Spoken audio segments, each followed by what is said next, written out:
Senhoras e senhores deputados, voltamos já à nossa ordem de trabalhos. A segunda parte da nossa ordem de trabalhos é a audição ao abrigo do número 5 do artigo 14º da Lei nº 39 de 2014, de 9 de junho, da doutora Isabel Medina Barbosa de Lima, indigitada para membro do Conselho... Não sou. Desculpem. É só de Lima que está a mais. Então peço imensa desculpa. Então vou repetir, da doutora Isabel Medina Barbosa, indigitada para membro do Conselho Geral Independente da Rádio e Televisão de Portugal. Recordo só a grelha de trabalhos com que estamos a efetuar estas audições.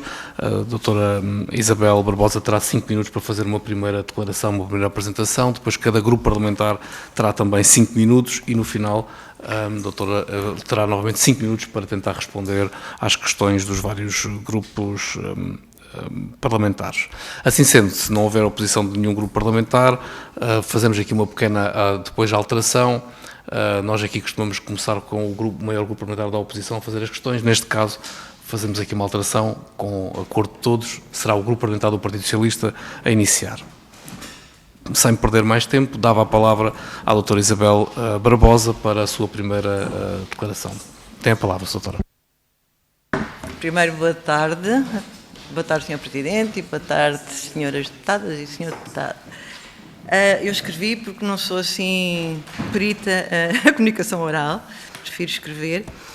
Em primeiro lugar, eu gostaria de vos dar conta da minha surpresa pelo convite feito pelo Conselho de Opinião da RTP para integrar o Conselho Geral Independente. Embora seja uma figura pública da área cultural, não tenha notoriedade dos restantes membros desse Conselho. Quando me perguntaram se estava disponível para ser indigitada, eu pedi um tempo de reflexão e de também estudo do regulamento interno do CGI e da lei que o rege. E é só parte da minha reflexão que eu gostaria de partilhar aqui convosco. Eu trabalhei cerca de 15 anos na RTP na área de conteúdos, durante os quais exerci as funções de chefe de serviços de ficção nacional e mais tarde chefe de departamento de programas de ficção. Em 1997, portanto, durante esse tempo, eu fui convidada, aliás, fui designada pela Comissão de Trabalhadores para os representar no Conselho de Opinião e, pouco mais tarde, fui eleita para a sua Comissão Permanente. E nesses anos foram anos bastante difíceis, porque ao tempo o aparecimento das privadas, dos operadores privados, tinha sido relativamente recente e chegou a estar em cima da mesa a privatização de um dos canais da RTP. Nesses tempos eu sei que dei o meu melhor na defesa do serviço público e dos seus trabalhadores. Em 2004 rescindi o contrato com a RTP para me dedicar às áreas, aí sim que eu sou mais conhecida, como o teatro, o audiovisual e a escrita. Eu tenho consciência que fui, e continuo a ser, uma acérrima defensora da causa pública e do serviço público. Tenho também consciência de que vivemos tempos únicos de grandes mudanças de paradigma e que os sistemas sociais, económicos e políticos têm de atualizar-se face a essas mudanças, sob pena de colapsarem. Estamos realmente numa mudança de era, francamente. São tempos desafiantes, de profundas transformações trazidas pela revolução tecnológica e pela nova ciência, que implicam também uma grande atualização das mentalidades. Não há que ter medo, há que compreender, acompanhar, descobrir e, sobretudo, arriscar. E o serviço público dos média é fundamental nessa mudança. Foi esta a razão que está no âmago de ter aceitado o convite que me foi feito. Neste momento, sinto que só estando naquilo que eu chamo o olho do furacão é que se pode servir o outro e servir a sociedade. Durante a minha já longa existência, dediquei-me e continuo a dedicar-me ao estudo do ser humano, dos seus comportamentos, das suas idiosincrasias, imensas potencialidades, crenças, formatações, no seio de diversas culturas e subculturas. Assumo como um ser livre e essa assunção acarreta uma imensa responsabilidade. Responsabilidade individual, em primeiro lugar, e responsabilidade social. Porque é isso que desejo a todos nós, que sejamos seres livres, o que implica consciência, pensamento, conhecimento. E isso leva-me à nossa questão do serviço público do média. porque o serviço público tem responsabilidades urgentes na promoção da cultura, na sua expressão mais nobre dos direitos humanos e do conhecimento, na informação formativa e independente, na transmissão de conteúdos que promovam o melhor de nós e não o medo. O SPM, posso chamar-lhe assim, todos nós sabemos o que é que eu estou a falar, deve continuar a reger-se por princípios orientadores fundamentais de responsabilidade, de igualdade, de cooperação e de coesão, de ética, de desenvolvimento pessoal e social e de promoção das artes, porque esses são os garantes da nossa condição humana face agora ao grande debate sobre o que é a inteligência artificial e o que é o futuro. Creio que a imaginação do homem e a consciência é um garante e, portanto, as artes são tão importantes. Princípios que estariam sempre, e agora, depois de ter ido ao lançamento do Serviço Público dos Média, portanto, do Livro Branco, já sei que há coisas que estão a mudar, portanto, o formar, informar e entreter, que eram os 3 pilares do Serviço Público dos Média, aliás, que antes era o Serviço Público da Televisão, já não se vão manter, pelo que me apercebi, mas não tenho a certeza, não tive tempo para estudar, só ouvi, como vocês, como estiveram lá nessa altura. Portanto, eu digo que até à data era isto, era formar, informar e entreter, e devem existir esses princípios orientadores fundamentais, que, pelos vistos, está também aqui bastante estudado. Eu creio, portanto, de tudo isto, que a minha contribuição no CGI, porque é por isso exatamente que estamos aqui, contempla, sobretudo, uma componente humanista, caráter pedagógico, na definição das linhas orientadoras para a sociedade, às quais se subordina o processo da escolha do Conselho de Administração e na análise do plano estratégico proposto por este.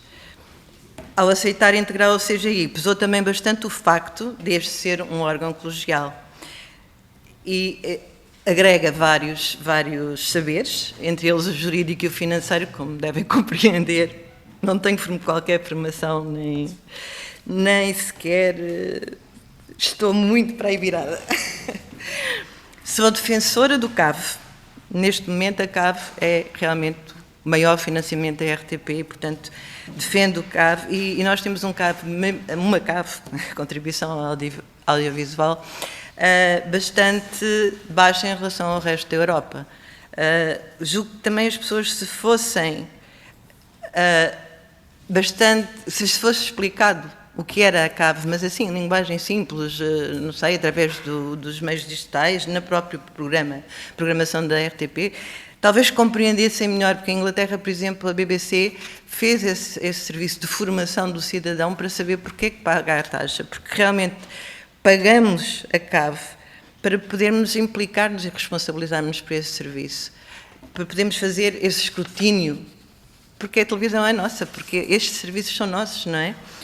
E isso é bom, porque o cidadão comum não tem muitas vezes noção disso. Portanto, deveria ser maior a CAV, tinham proposto mais 50 cêntimos, que é menos que um café. Acho que isto pode ser explicado, há muito debate acerca disso, mas eu julgo que sim. Claro que de acordo com o rendimento das famílias e com as isenções que já são previstas na lei. Vivemos uma pandemia seguida de uma guerra. Em toda a Europa, como sabem, está na ordem do dia o debate sobre os serviços da SPM, porque realmente a viragem é tão forte agora que há que discutir mesmo e a grande importância, e agora tenho aqui uma frase, tirei dos artigos do European Broadcasting Union, que diz que no momento em que o serviço público dos média é mais necessário do que nunca, está em risco a sua contribuição para as sociedades europeias. Por isso, também foi uma das razões, é realmente um tempo que estamos todos bem ativos e no chamado, como eu chamo, olho do furacão. Neste momento a RTP é constituída por uma rede enorme de serviços a que crescem as importantíssimas multiplataformas digitais. Não vale a pena estar aqui a nomear tudo, vocês estão fartos de saber. Só duas coisas. Neste livro branco sei que a parte financeira não foi falada, não foi tocada, e realmente a mudança estrutural que é necessária para a RTP, a mim parece-me, não sendo, como sabem, da área, nem tendo nada a ver com isso, mas no teatro e mesmo no audiovisual nós somos muito da ação. É em cooperação e a fazer que nós existimos e, portanto, também estou muito ligada a isso, como é que se põe em prática. O modelo estrutural mesmo dos trabalhadores das várias hierarquias da RTP já está muito obsoleta. É preciso mexer, mas o financiamento está na base disto tudo, não é? Portanto, é preciso, e tenho pena que este livro branco não tocasse nesse assunto, mas é realmente de reter. Também gostaria de vos lembrar, que acho que sabem, mas há uma dívida ainda do acionista Estado antiga, não é? De 14 milhões que se saberiam muito bem neste momento à RTP, não é? E agradeço o tempo que vos tomei, tive aqui a correr para ver se não ultrapassávamos dos 5 minutos, já ultrapassei. E creio que nós, e isto é o que eu sinto verdadeiramente, neste momento desafiador de transformação, nós todos juntos possamos contribuir para uma sociedade mais saudável, mais igualitária, mais justa e, acima de tudo, com mais cultura. Obrigada a todos. Muito obrigado, Sra. Professora Isabel Medina. Vamos agora ouvir os grupos parlamentares, 5 minutos para cada grupo parlamentar. Tem a palavra o grupo parlamentar do Partido Socialista, a Sra. Deputada Sara Velejo. Obrigada, Sr. Presidente, Senhoras e Senhores Deputados. Sra. Doutora Isabel Medina Barbosa, antes de mais uma palavra de agradecimento pela sua intervenção inicial, intervenção muito bem informada e recheada de conteúdo relevante, nesta audição que é suscitada precisamente pela sua indigitação para o Conselho Geral Independente da RTP, também num dia muito importante, como já aqui foi hoje recordado, que é o Dia da Europa e o Dia da União das Nações, da União Democrática das Nações, que constitui a União Europeia, e também o dia em que apresentámos o Livro Branco, que coincide com, no fundo, com uma reflexão e um estudo sobre aquilo que deverá servir de apoio para a elaboração do novo contrato de concessão de serviço público da RTP. Efetivamente, esta alteração bastante significativa que vivemos nos dias de hoje e substancial, quer na forma como consumimos conteúdos audiovisuais, quer dos diferentes desafios que nos são colocados pelas transformações geradas pela verdadeira revolução digital que vivemos nos últimos anos, levaram o Governo a criar a comissão encarregue de elaborar o Livro Branco, que deverá, no fundo, vir a inspirar aquilo que será um novo contrato de concessão. E precisamos mesmo de repensar muita coisa naquilo que são os futuros do Serviço Público de Televisão, para que ele continue a ser de excelência, a que nos habituou nos últimos anos, assegurando um conjunto bastante diversificado de programação de qualidade, como tem feito, em horário nobre, privilegiando muitas vezes a língua portuguesa, apoiando o cinema, a ficção nacional e promovendo também a divulgação institucional de indiscutível utilidade pública, ajudando também a promover produções independentes. A RTP, como já disse anteriormente, foi fundamental numa altura de crise que vivemos recentemente, a questão da pandemia, como a senhora doutora também aqui referiu, foi fundamental e muito rápida para encontrar soluções para problemas complexos e fê-lo criando o estudo em casa e levando a escola a todas as nossas crianças e jovens estudantes. A RTP tem uma vasta oferta, neste momento, de conteúdos multiplataforma, das quais eu gostava aqui de destacar a RTP Play, que é uma verdadeira plataforma de streaming cheia de conteúdos de qualidade e totalmente gratuita, acessível a todos. A RTP continua a ser um grande referencial na produção de informação credível e independente, e assim queremos que continue. A RTP é também a estação de televisão que promove programas fundamentais para aumentar a qualidade da democracia, acompanhando diferentes discussões públicas sobre os mais variados temas e colocando na antena programas como o Parlamento ou Eurodeputados, que são também uma forma de aumentar a qualidade da nossa democracia, levando a casa de todos nós os principais temas da agenda política e aproximando também os eleitos e os eleitores através desta via. A RTP continua a ser um veículo que leva a todos os cantos do mundo onde se encontra a nossa diáspora aquilo que se passa no nosso país e é também um veículo de aproximação com toda a nossa diáspora e tem também um papel muito importante na cooperação e no desenvolvimento, nomeadamente através dos programas que desenvolve nos países da comunidade lusófona. Todos estes atributos só são possíveis porque o serviço é público e, portanto, concordamos, defendemos também vigorosamente aquilo que é a realidade do serviço público de televisão. Mas é num quadro de contexto de transformação e muito afetado por aquilo que se quer verdadeira revolução tecnológica e também de outros desafios, alguns deles societais, como a senhora doutora aqui deixou, que estamos a viver este momento, em que necessariamente temos que reformular a forma como as várias obrigações do serviço público acabam por ser materializadas e também revisitar, do ponto de vista legislativo, as leis que regulam o setor.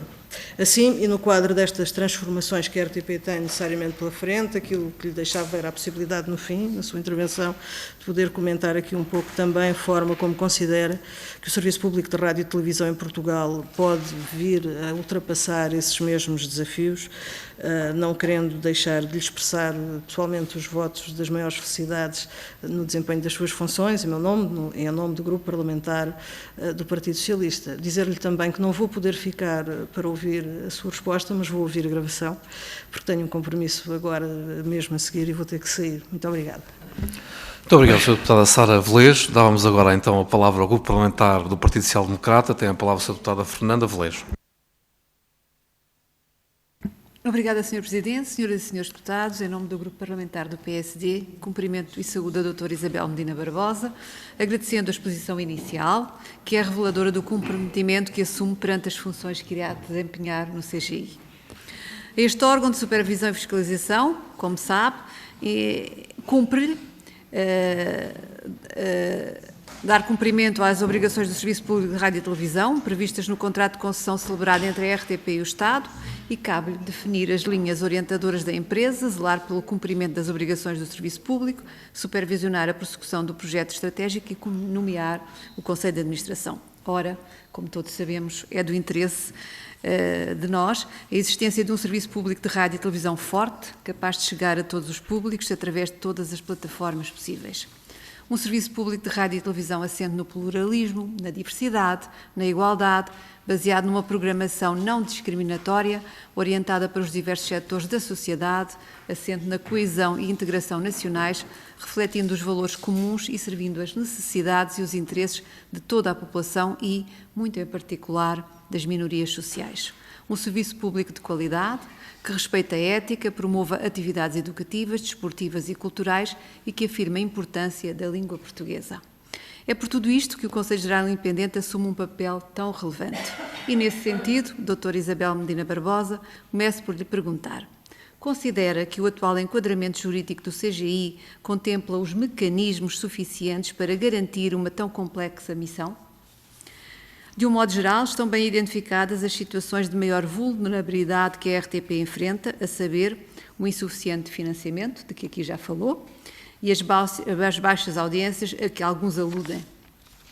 Assim, face a estes e outros constrangimentos, na sua opinião, como será possível superar as dificuldades e os desafios que cada vez mais se apresentam à RTP?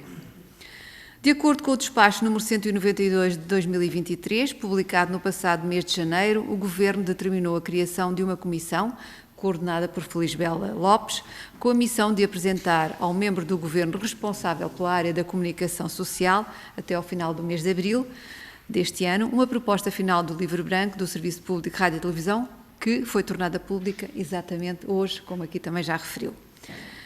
Pergunto-lhe, doutora Isabel Medina Barbosa, foi chamada a dar o seu contributo? O contrato de concessão do Serviço Público da RTP, assinado em março de 2015, prevê a sua revisão de 4 em 4 anos até 2031. O processo de revisão, segundo o contrato, deve considerar a avaliação do cumprimento do serviço público e contemplar uma consulta pública sobre os objetivos e critérios de referência para o quadriênio seguinte. Acontece que a revisão deste contrato deveria ter ocorrido em 2019, ainda não se verificou. Na sua opinião, de que forma é que este incumprimento pode vir a comprometer ou interferir com as responsabilidades atribuídas ao CGI? Uma última questão. O serviço público é, sem dúvida, muito importante, mas constata-se que tem sido sistematicamente desvalorizado face ao serviço público de televisão, apesar de, como todos entendemos, em muitos momentos de aflição social, designadamente catástrofes, o serviço de rádio estar mais próximo das pessoas. Assim, e perante esta realidade tão concreta, gostaríamos de ter a sua opinião sobre a forma de valorizar o serviço público de rádio.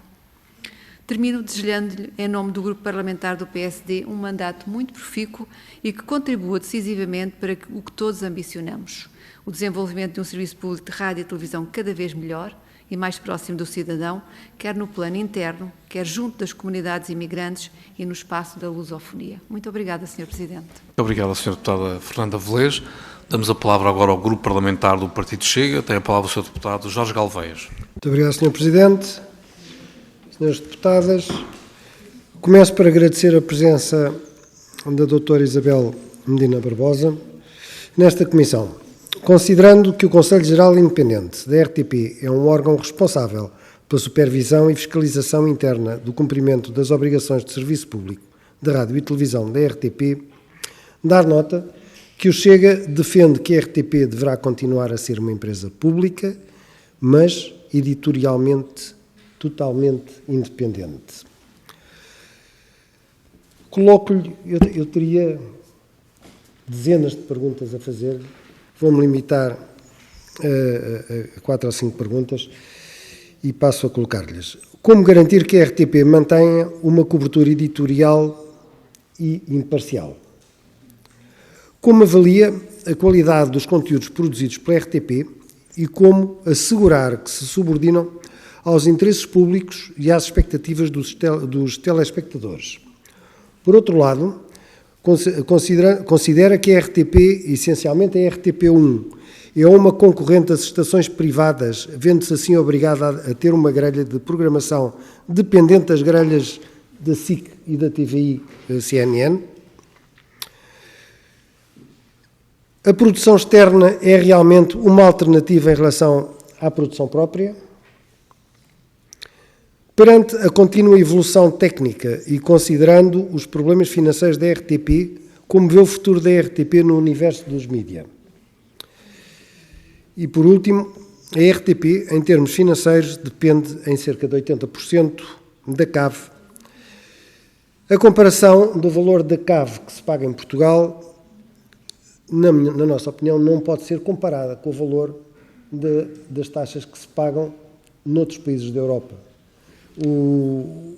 A diferença de nível de vida entre os países é muito grande e julgo que fazer a comparação entre o valor que nós pagamos ou que é pago em outros países é injusta. Considera que existem ou que possam existir outros meios que ajudem, entre aspas, ao financiamento da RTP? Eram estas as questões e muito obrigado. Muito obrigado, Sr. Deputado Jorge Galveias. Dávamos agora a palavra ao Grupo Parlamentar do Partido Comunista Português. Tem a palavra a Sra. Deputada Paula Santos. Muito obrigada, Sr. Presidente. Cumprimento a doutora Isabel Medina, agradecendo também o conjunto de elementos e a reflexão que partilhou connosco relativamente à sua cooptação para o Conselho Geral Independente da RTP. Eu gostava de começar por fazer uma referência, porque para o PCP o reforço do serviço público de rádio e televisão é de facto algo central de um país que queremos naturalmente democrático, em que a RTP contribui de uma forma muito significativa para este objetivo que temos, que muitas das vezes falamos, da coesão territorial, da ligação às comunidades, o ter uma programação de qualidade que toque diversas áreas de interesse, dirigidas a diversas camadas da população e até a diversas faixas etárias.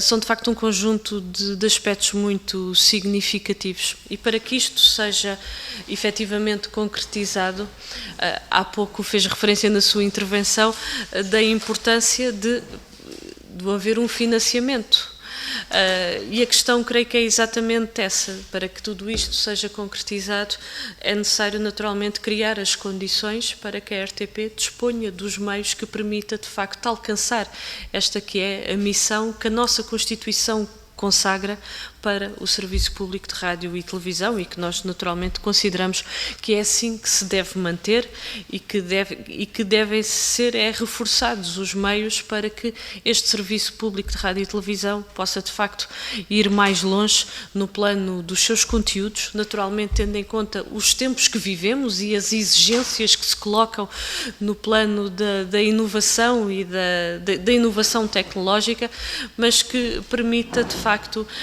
também contribuir para a valorização da nossa língua, da nossa cultura e a ser até um elemento de mais conhecimento e de estímulo do espírito crítico de toda uma sociedade. A verdade é que os meios que têm sido alocados à RTP têm de facto sido insuficientes. Já fez referência na sua intervenção à questão de o aumento de capital ainda não estar totalmente concretizado. A RTP não tem indemnizações compensatórias desde 2014 e isto introduz aqui um conjunto de limitações grandes em que no plano do financiamento os dados são muito evidentes. A esmagadora maioria das receitas advém da contribuição para o audiovisual.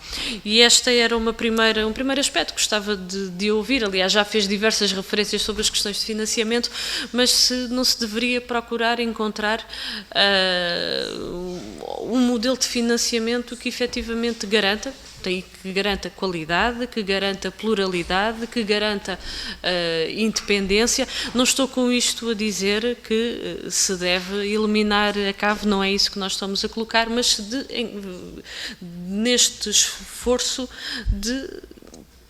não deveria haver neste momento não há, mas até inclusivamente verbas que pudessem ser transferidas por via do Orçamento de Estado.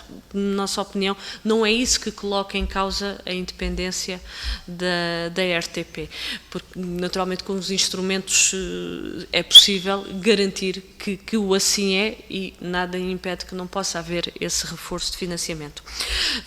O segundo e o terceiro aspecto que gostaria de abordar aprende com esta questão das exigências. Não é? Uma das preocupações nós tivemos recentemente na RTP, tivemos a oportunidade de falar com o Conselho de Administração, de falar com a Comissão de Trabalhadores. Naturalmente as questões no plano dos trabalhadores, há diversas questões, diversas preocupações que são colocadas, nomeadamente permanecem ainda vínculos precários, há limitação na contratação de trabalhadores por parte da RTP. Eu creio que esse é um outro aspecto que cria dificuldades a este objetivo que se coloca, mas no plano dos equipamentos aquilo que se tem constatado é de facto também uma obsolescência, muitas das vezes que leva inclusivamente ao recurso ao outsourcing, a alugueres de equipamento, em vez de dotar a RTP da capacidade que deve ter face àquilo que são as exigências que se colocam neste momento. Quando eu estou a falar das exigências, estou a falar naturalmente da modernização, estou a falar do ter em conta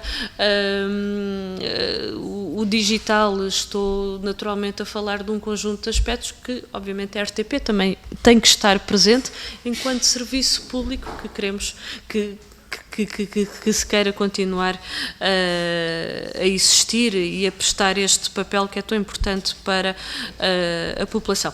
Estas são as preocupações que temos. Não lhe vou fazer nenhuma pergunta concreta relativamente a estes aspectos, mas de certa forma, na sua intervenção, alguns destes aspectos já tocou, mas era de certa forma uma consideração geral, como é que olha, até tendo em conta a experiência e que também desenvolveu parte da sua atividade profissional na própria RTP e o conhecimento que tem e a experiência, principalmente como é que acha que se pode ultrapassar ou o caminho é que deve ser percorrido para ultrapassar este conjunto de dificuldades, para de facto ir ao encontro daquilo que é o desígnio que a nossa Constituição coloca para o Serviço Público de Rádio e Televisão. Tá bom. Muito obrigado, Sra. Deputada Paula Santos. Devolvo a palavra à Sra. Professora Isabel Medina para, dentro destes 5 minutos que tem, tentar responder às questões que achou mais importantes para definir o seu pensamento sobre a RTP. Eu creio que as questões são todas importantes, agora eu estar já apto a responder a todos. Apenas posso dar-vos o meu pensamento sobre as coisas. Como sabem, por exemplo, da parte financeira eu tenho o meu pensamento, mas não para já ainda não estou integrada no CGI, não é? Portanto, estava a dizer, alguém me perguntou, porque eu não estive aqui a pôr quem era quem, dos mecanismos jurídicos para o cabal cumprimento do CGI, ainda também não estou a par de tudo, portanto não vos posso responder, mas o que eu sinto é que, sabendo exatamente quais são as funções que o CGI tem, penso que, embora os serviços jurídicos, por exemplo, da RTP já estejam, e isso é aqui mencionado no livro, logo no princípio, já estão muito obsoletos, realmente, tudo isto precisa de uma grande mexida dentro, mas o que o CGI pode realmente também ter um pensamento sobre as coisas e, portanto, nessa fiscalização, que é uma palavra que eu não gosto muito, mas de qualquer maneira nessa análise dos projetos, nessa análise de quem serve realmente o serviço público, não são tão precisos esses mecanismos, não estou a ver, mas é tudo o que eu posso dizer, é aquilo, a minha opinião pessoal. O serviço público da rádio, estou completamente de acordo, é verdade, é muito, muito importante. Eu lembro que a rádio já teve uma força enorme e ainda tem realmente no país. Não nos grandes centros urbanos, não é tão forte, não é tão sentido tão fortemente, mas tem uma grande relevância em todo o país, portanto eu acho que é realmente também algo em que se tem que pôr os olhos em cima e a ação. O que eu digo, quer dizer, não vale a pena só estarmos a analisar e a ver as coisas, é preciso que haja ação sobre elas.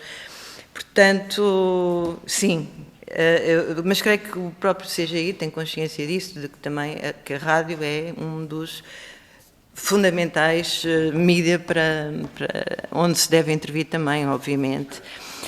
Pois, em relação à imparcialidade da RTP, à concorrência com os operadores privados,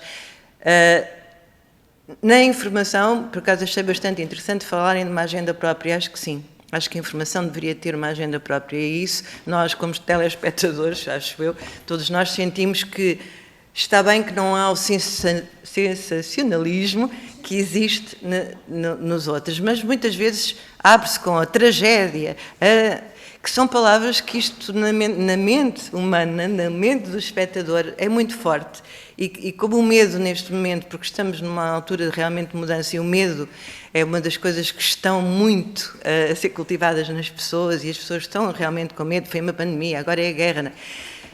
Acho que o Serviço Público de Televisão deve ter realmente uma agenda própria, ou seja, a informação, uma agenda própria em que estas coisas não sejam tão exploradas. Estas palavras que são muito fortes e que entram realmente nas pessoas e provocam medo, acho que é realmente uma coisa a considerar e por isso concordo com uma agenda própria. Em relação a ser concorrente das operadoras privadas, estamos aqui, eu acho que tudo o que nós estamos a dizer desde o início é exatamente que, por isso eu não gosto de falar de audiências, eu gosto de falar de públicos. A RTP vive realmente da CAV, da publicidade dentro daqueles 6 minutos por hora, portanto bastante reduzida, e da hipótese de venda. E aí os conteúdos são muito importantes. Agora é o streaming, não é? A RTP Play realmente tem uma plataforma maravilhosa, eu vou ver muitas coisas aí, mas a RTP poderia rentabilizar. Agora, isto é um ciclo vicioso. Se não há investimento para, por exemplo, conteúdos de ficção, que se pode vender nos vários canais de streaming, que se pode vender para fora. Se não há um investimento, nós ficamos muito mais pobrezinhos na produção, e isso nota-se. O público nota e os canais de streaming também. Portanto, isto é tudo. O investimento é muito importante. E agora vou pegar também no modelo de financiamento. Eu, quando estive na RTP, havia a indemnização compensatória e houve realmente uma luta pela não intervenção do governo em determinadas, e eu senti isso na pele, não é? Houve alguma intervenção do governo em coisas de pedidos disto, daquilo, pronto. Eu sou muito aberta e é verdade, essas coisas acontecem. Agora, se houver realmente uma fiscalização ética, uma fiscalização íntegra, eu tenho sempre receio do ser humano, não é? Poderia haver, não uma indenização compensatória, ou pode-se chamar isso, mas a cultura, agora eu falo da minha área, o teatro, nós temos subsídios, mas ninguém sente que o governo vai pôr alguma coisa naquilo que fazemos. É que nem pensar, não é? As escolhas são nossas. E já não vivemos em censura, não é? Portanto, há essa parte que realmente podia haver algum subsídio da cultura e não haver interferência do governo, mas isso também se calhar tem que haver fiscalização, é o que eu digo, o ser humano é como é. E é muito permeável, não é? Portanto, eu do modelo de financiamento, é isto que tenho a dizer também. Da produção, houve também uma pergunta da produção externa, se há alternativa à interna. Assim, tem que haver produção externa, porque a interna não dá resposta a tudo. E isso também era preciso que houvessem equipamentos, houvessem carrinhas necessárias, pronto, trabalhadores, técnicos, equipas, tudo. E não existem, portanto, acho bem um acordo com as produtoras externas, apenas, como o dinheiro é muito pouco, muitas vezes, na produção externa também tem que haver alguma fiscalização, porque assim, eles acabam, por tanto querem fazer as coisas, que utilizam orçamentos muito baixos para conseguirem cumprir aquilo, e depois nós vemos o resultado não é bom, não é? É a mesma história, pronto, que eu falei há bocado, da venda em streaming e da venda para fora, que podia ser uma das fontes de financiamento da RTP, do Serviço Público, tanto de rádio como de televisão. E pronto, é isto que eu tenho a dizer. Também não estou ainda completamente integrada, não consigo ir mais além do que isto. Sobretudo da parte financeira não tenho assim grandes... Tenho o meu pensamento e foi esse que vos transmiti. Obrigada. Sra. Professora Isabel Medina, muito obrigado a nós pela sua presença, pela forma como aqui prestou o seu depoimento e respondeu às perguntas de todos os grupos parlamentares. Em meu nome, em nome de toda a Comissão, os melhores augúrios nesta nova missão de serviço público que vai prestar no Conselho Geral Independente da RTP. Muito obrigado. Senhoras e senhores deputados, vamos fazer uma pausa de 1 minuto, retomamos logo a seguir os nossos trabalhos.